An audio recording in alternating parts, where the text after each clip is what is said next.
of today's topic is anatomy of flowering plants. Anatomy of flowering plants. Before this, we have discussed and we were discussing morphology of flowering plants.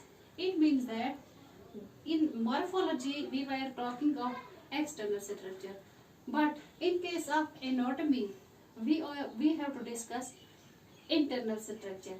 And you know that angiosperms are flowering plants. Flowering plants. And anatomy means study of internal structure.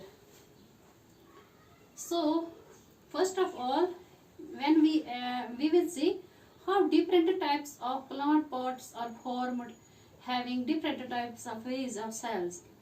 When we see a plant, internally we see there are tissues.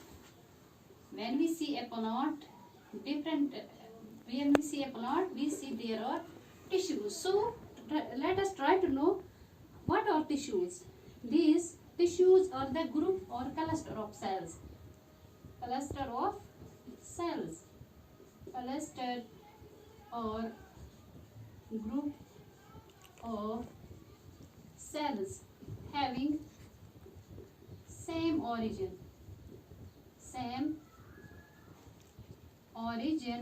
and performing the same function. Performing the same function. So first of all, we will try to know what are these tissues and what are its types. These tissues, first I will introduce you about these tissues. These tissues are of two types at first. First one is meristematic. Meristematic. That means meristematic means which divides continuously for the formation of new cells. Divides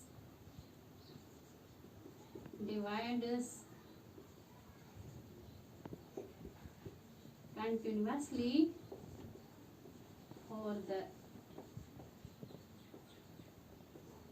formation of new cells. And another type is permanent.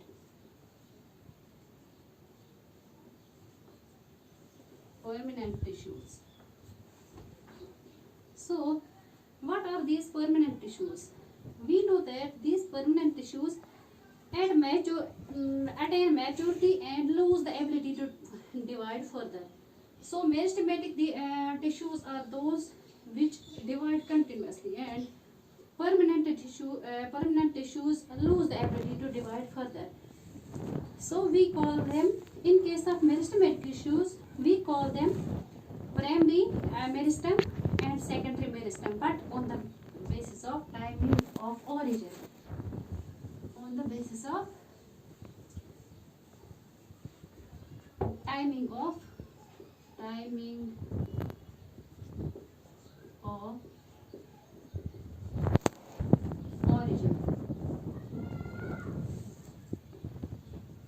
Basis of meristematic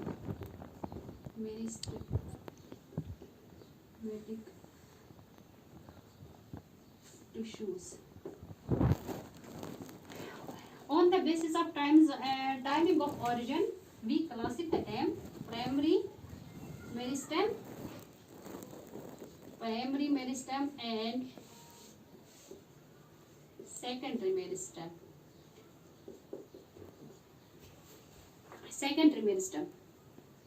But on the basis of timing of origin. So on the basis of location, these meristematic tissues are of three types. On the basis of location, on the basis of location, meristematic tissues are three types. First one is apical, second one is intercalary,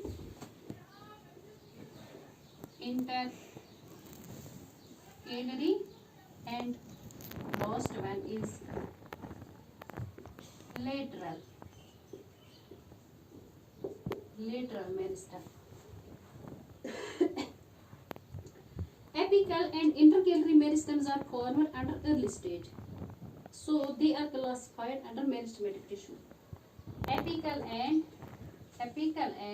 intercalary, they are classified on meristematic, under meristematic tissue. And as later on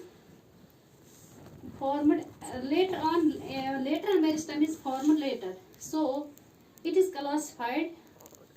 Lateral meristem is formed in the later stage, so it is classified under. So we classify it under secondary meristematic tissue.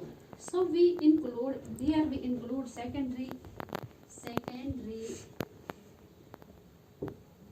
meristematic tissue. In this, it is classified under lateral meristem. So cambium is included here. Cambium is included here. Now we have to because tissues are formed in the lateral stage of life. So this is lateral meristem. It is lateral meristematic tissue. It is classified under lateral meristematic tissue. Now we have to know what are permanent tissues and what are its types. Already I have told you permanent tissues lose the ability to divide further. Permanent tissues lose the ability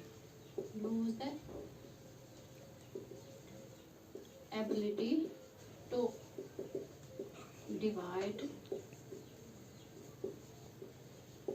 further, but these have always types. Permanent tissue have types. Its types are simple permanent tissue, simple permanent tissue, and complex permanent tissue. Complex permanent tissue. And this simple permanent tissue has also types. Simple permanent tissue has also types. First one is epidermal tissue. First is epidermal. Second is ground tissue. Then this complex tissue has always types. Then complex tissue has always types. It has vascular tissues.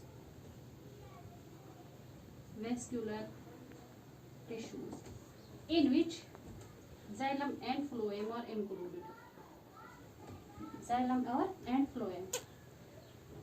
So then we see what are the characteristic features of meristematic tissues. We know that meristematic tissues, they divide continuously, and these are isodiametric. These have dense protoplasm.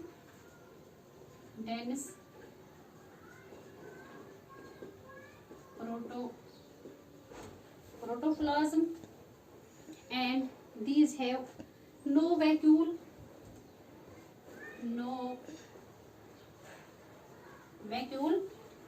or cytoskeleton is developed, or cytoskeleton is developed, and these are thin walled. These are thin walled. It was some about introduction of tissues. Now our today's topic is tissue system. We will start today tissue system, which includes in flowering anatomy of flowering plants. Tissue system. Now this tissue system, when we see inside plants, when we see arrangement of cells or functions of cells, we know functions of cells and arrangement of cells differ on the basis of separate locations. So we have divided this tissue system in three categories. We have divided it in three categories. First one is epidermal. First one is epidermal tissue system, and second is ground tissue system, and third one is vascular tissue system. Vascular tissue system. Now first of all, we will try to know what is epidermal tissue system. Epidermal tissue system. We know that epidermis is the outermost layer. Epidermis, outermost layer. As we know, epidermis is the outermost layer of the plant. So entire cells are collectively present to form the outermost layer. Either it will be stem, leaf, or any other part of the plant. From the these all parts form the epidermal tissue system. All parts collectively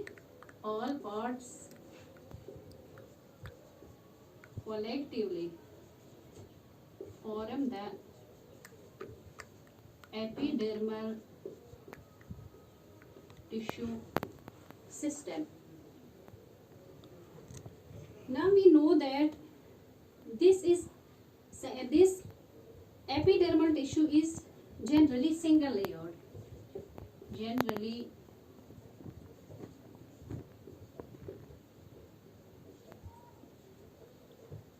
single layered, but sometimes observed many layered. Array of parenchyma cells, but negligible or no. These are having no intercellular spaces. Having array of parenchyma cells. These are having no intercellular spaces. For example, in case of stem, root, or leaf. When we talk of leaf, outermost layer of leaf is epidermis. So leaves have some specialized structures. Leaves have specialized structures.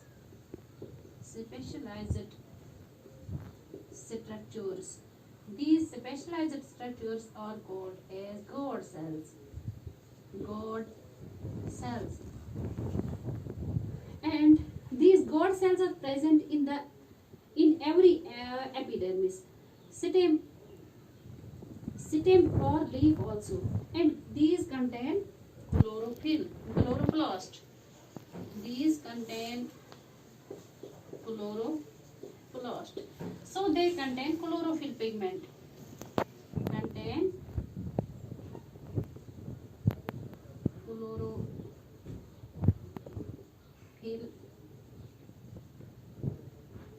pigment, and we can say these perform the perform the process of photosynthesis. So when we talk of leaves, dicot leaves, stomata is present at the epidermis. In case of dicot leaves,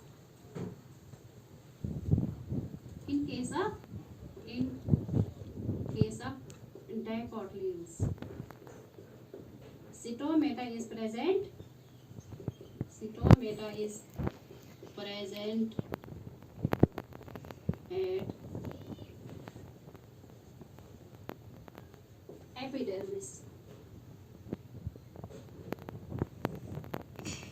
And when we see arrangement of cells, gourd cells or bean shaped. Gourd cells or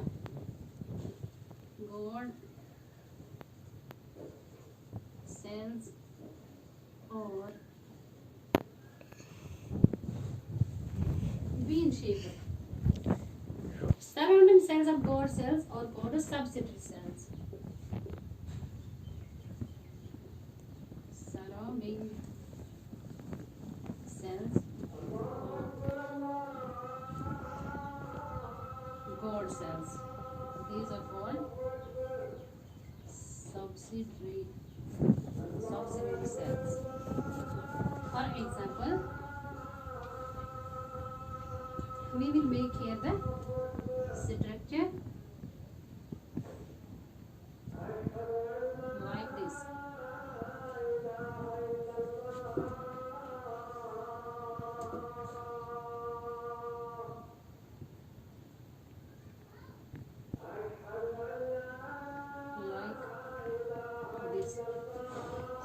And these are gourd cells. These are gourd cells, and these are subsidiary cells which are surrounding the gourd cells. These we call as subsidiary cells. And there are microfilaments.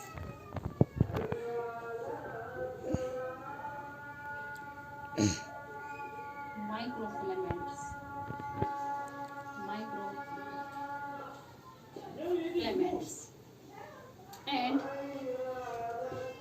this is chloroplast. This is chloroplast. This is stoma or empty cavity.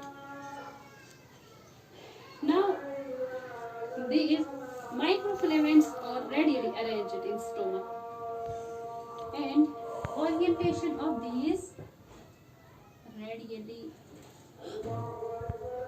arranged microfilaments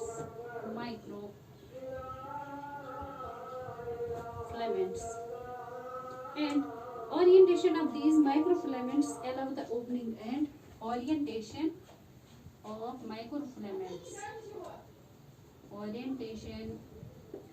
of microfilaments allow the opening and closing of stomata, opening and closing of stomata. So we should remember this point. But in case of stomata, in case of monocots, this stomata is dumbbell shaped. In case of, for example, in case of monocots, monocots,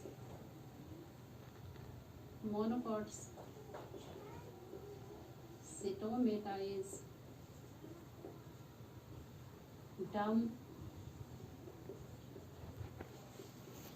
dumbbell shaped, and when we make the structure,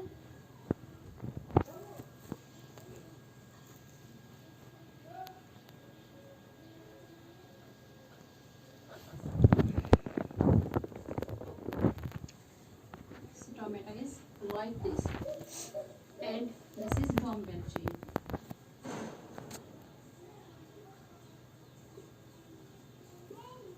Dumbbell shaped stomata.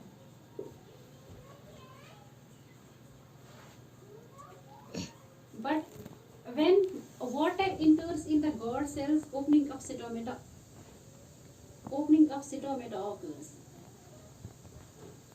When water enters in the guard cells,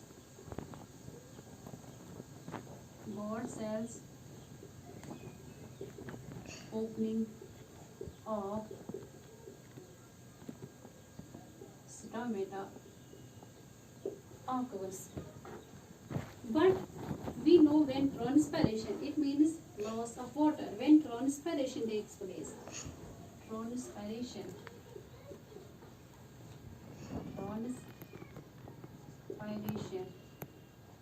means loss of water.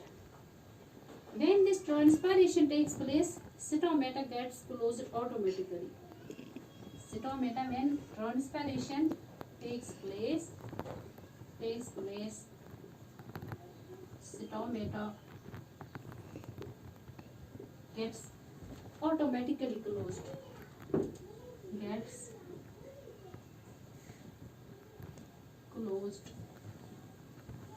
Automatically. So we can say there is no exchange of gases when stomata gets closed and transpiration takes place. Now inside of guard cells is thick and outside the inside of guard cells is thick and outer side of is thinner, so that opening and closing of stomata could be conducted easily. So there are some readily arranged microfilaments, and orientation of these microfilaments allow the opening and closing of stomata, which I have told already to you. Then guard cells, chloroplast, cytoma, and subsidiary cells. These are collectively called as cytometal apparatus. Guard cells,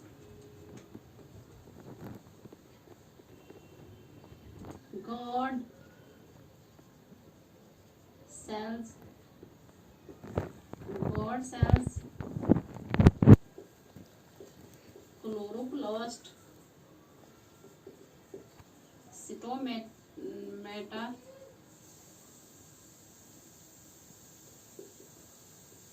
subsidiary cells. These are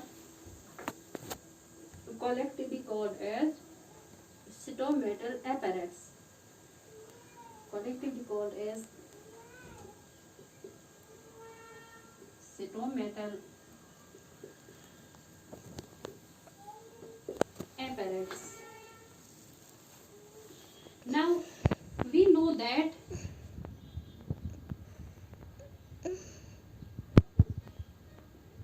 there are stomata has a cuticle, but not in case of roots.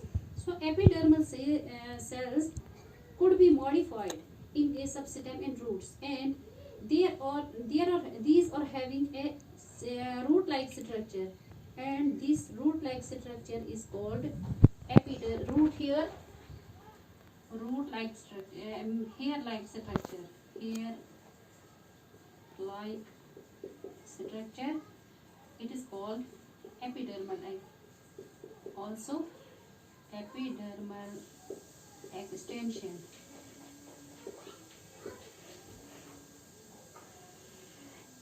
So this root hair absorbs water and mineral.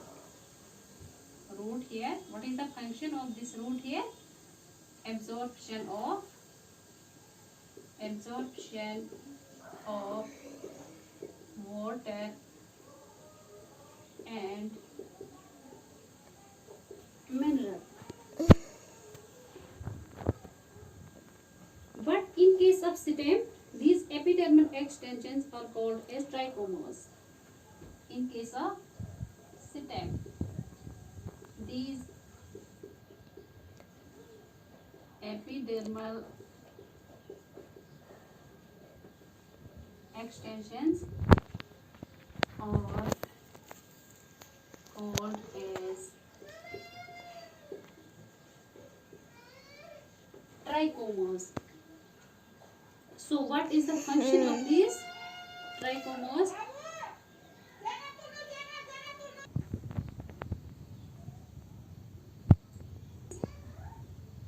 We know that in case of stem, epidermal extensions are called as trichomes. So what is the function of these trichomes? These function of these trichomes is to prevent the loss of water. So it was all about epidermal tissue. Then there we will take another tissue. This tissue is third type is vascular tissue. We know second type is ground tissue, but at last we will take ground tissue. Then there is vascular tissue. We know that these under vascular tissue it includes all vascular tissues. We know that under which xylem and phloem are included. Xylem and phloem are included. It is a vascular tissue. But when we make a vascular bundle, for example, it is vascular bundle. It is one, and there is next vascular bundle. For example, this is cambium. This is cambium, and this is xylem. This is phloem. We know that because of cambium, in case of dicots we have cambium, and this cambium is called, when there is cambium, it is called open vascular bundle. Open vascular bundle. But in case of it is in case of dicots. In case of dicots, we have cambium, so this vascular bundle is called as open vascular bundle. But in case of monocots, we have no cambium. For example, this is vascular bundle, dicot, and monocot. This is having no cambium. No cambium. But phloem and xylem. So we can say that it is closed vascular bundle. Closed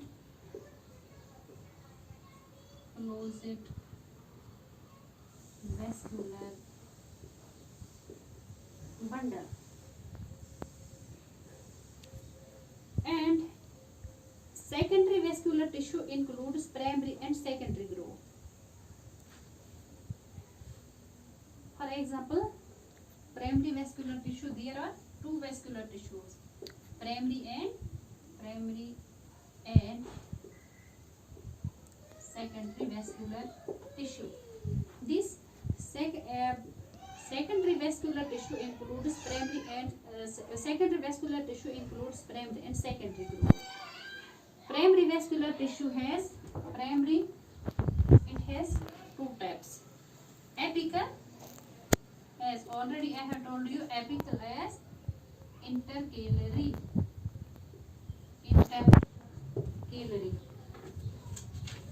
But in case of secondary vascular tissue, cambium, there in case of dicots only, no secondary growth. There is no secondary growth in case of monocots, and these monocots are having no cambium. So We can say arrangement, sort of arrangement of xylem and phloem in plants is of two ways. Arrangement of, so we can say sort of arrangement, sort of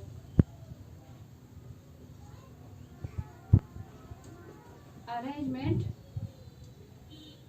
of xylem and phloem, of xylem and phloem is of two ways. Two ways. One way is radial. One way is radial, and second we call as conjoint. Second is conjoint. In case of radial, we can say when xylem and phloem are arranged on alternate radii, that means on separate or different radii. So separate or different radii. Arrangement of xylem and phloem. Arrangement of xylem and phloem. So it means that xylem on one radii and phloem, xylem on one radii and phloem another radii. For example, I will make a structure.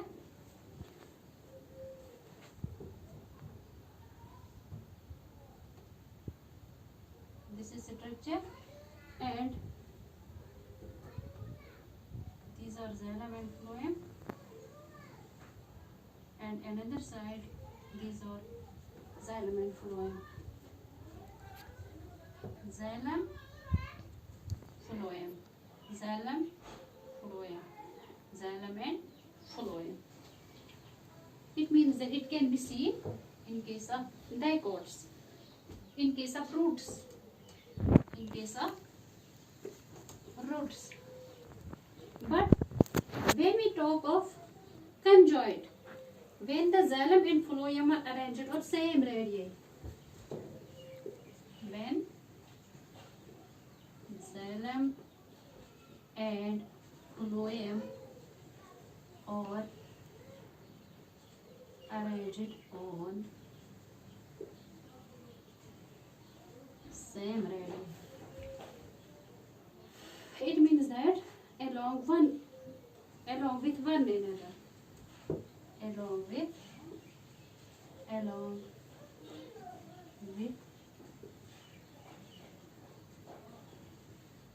one another. For example, this is a structure here, and it is xylem, phloem,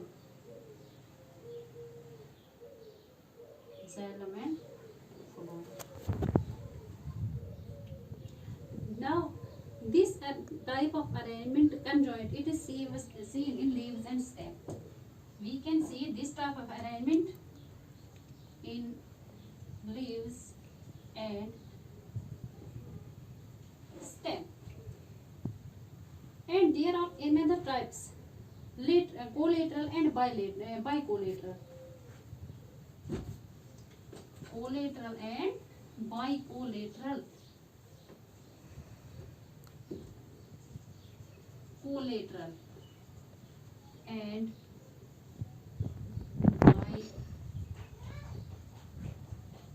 bicollateral. In collateral, for example, this is structure, and it is the arrangement of xylem and phloem. It is xylem, it is phloem, and it is in case of collateral. Then there is bicollateral.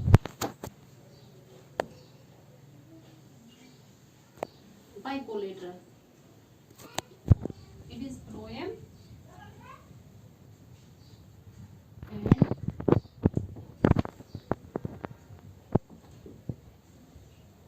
it is xylem.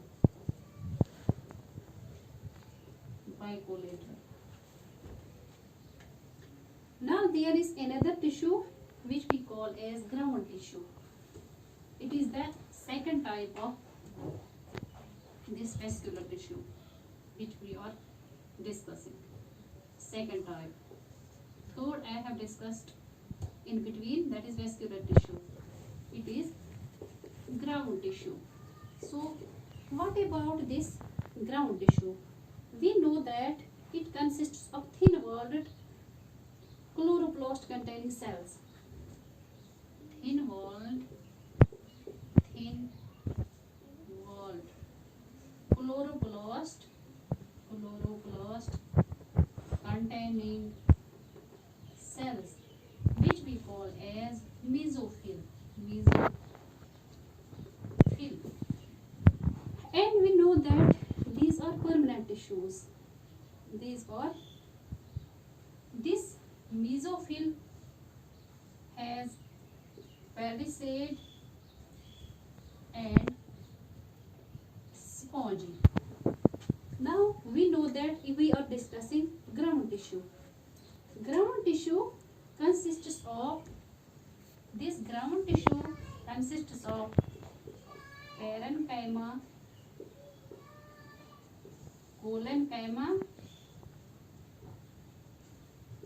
collenchyma and sclerenchyma cells. Now first of all we have to discuss parenchyma cells.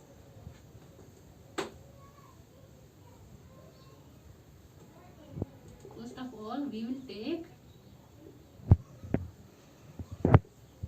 parenchyma. We know that these cells are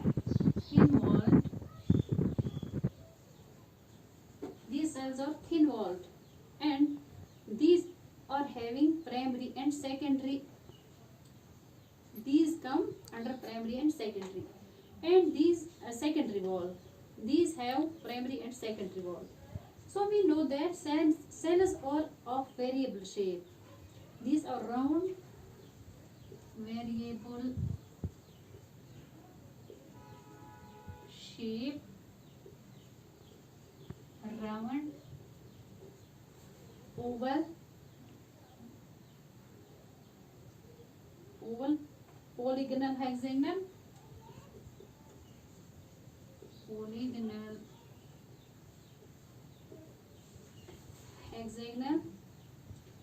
and these are having narrow intercellular spaces.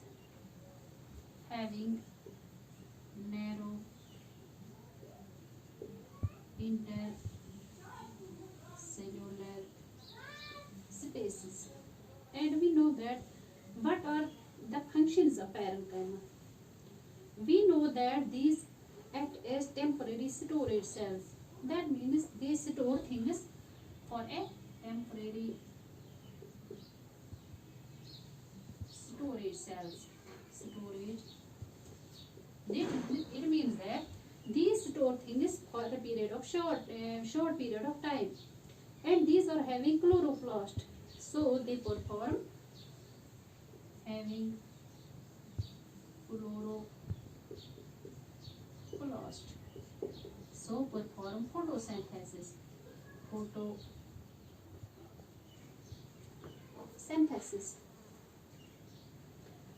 Then their parenchyma is of chlorenchyma and parenchyma.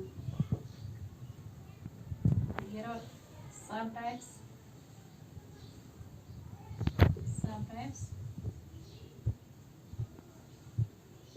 Chlorenchyma and parenchyma. So these Chlorenchyma or have chloroplast. Chloroplast. These Aerenchyma are having Aerenchyma cells are having air spaces or having air spaces, and these air spaces help the plant to flow. Help the plant. Air spaces help the plant to flow. Now we know that parenchyma cells act as secretory cells.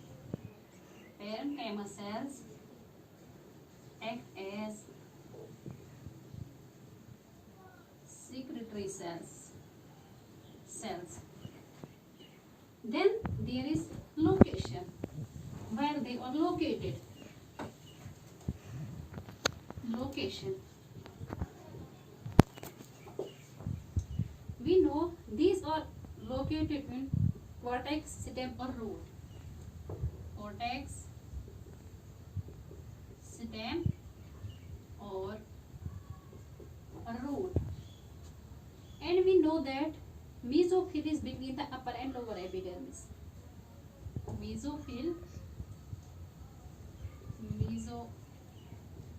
is between the lower and upper epidermis. Now parenchyma cells are arranged in two different ways.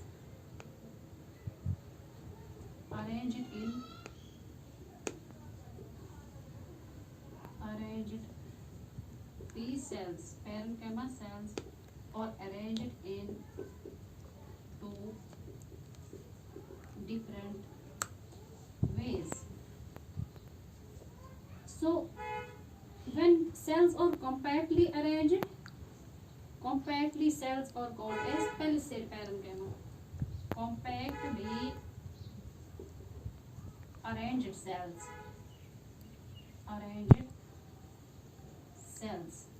It means that palisade parenchyma, and loosely arranged cells are called as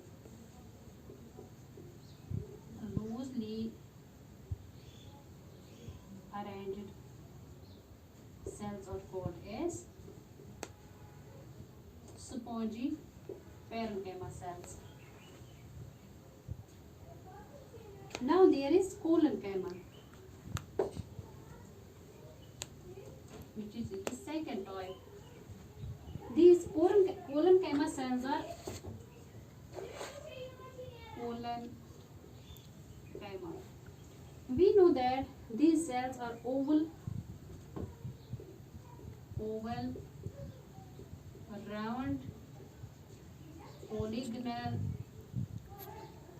hexagonal also, polygonal, hexagonal, and there is deposition of pectin. Deposition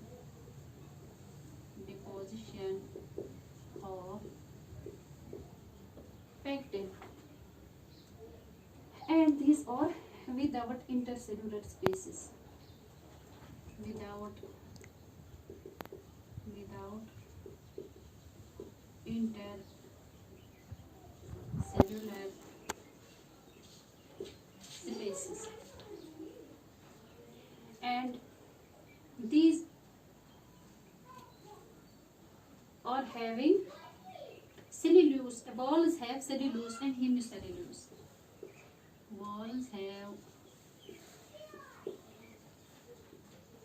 cellulose and hemicellulose. Now their location.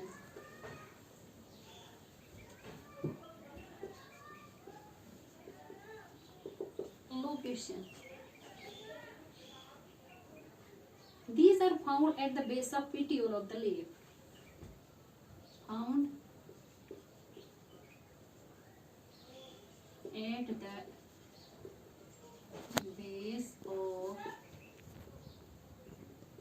petiole of the leaf and leaf and also in